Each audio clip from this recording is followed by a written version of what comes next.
This is the text platform informing the nation on tax matters, and I'm your usual host, Tumelo Aranao. The VAT Amendment Act has been published and the commencement order has been issued. This means effective today, the 3rd of May 2023, providers of medical services at medical facilities will no longer charge VAT. So what does this mean for those providers or those suppliers? It will mean they will not have to deregister for VAT because they are providing fully exempt services, and they will no longer be required to submit tax returns. Now, in the initial episode that we did, that was episode 21 about the VAT issue, we had mentioned that upon deregistration, they'll be required to pay output tax on the capital goods that they have and any stock available.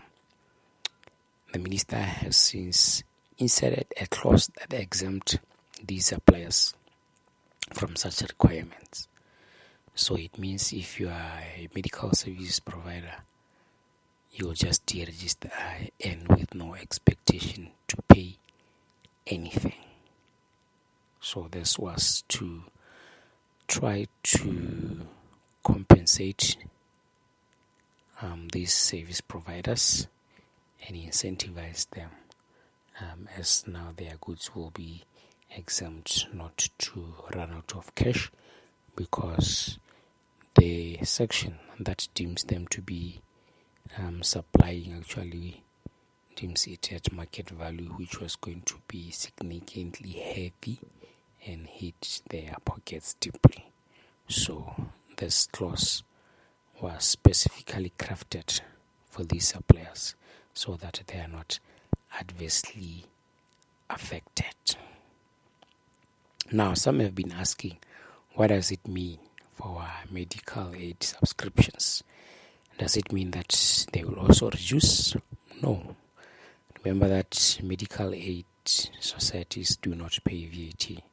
So your subscriptions, automatically they have been exempt from VAT. I mean, there's no VAT at all in your subscriptions. So even this reduction does not affect your subscription. But going forward, in relation to consuming of these services, there might be some reduction in some fees that you are paying. Some might remain stagnant or some might go up depending on the reasons that will be advanced by this medical aid, not medical aid, but medical services providers. So those who are operating clinics, those who are operating hospitals, hospices, convalescent homes, you'll be expected to deregister.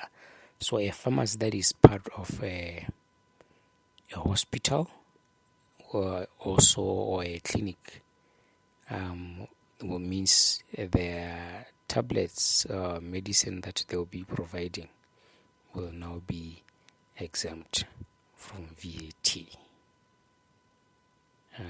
And this exemption will not cover private pharmacies only. So private pharmacies that are not linked to any medical facility like a hospital or clinic will continue to charge VAT on their services, on their products. But when it comes to pharmacies that are linked to a medical facility like a clinic or hospital, will need to exempt their patients from VAT when supplying any medicine or drugs.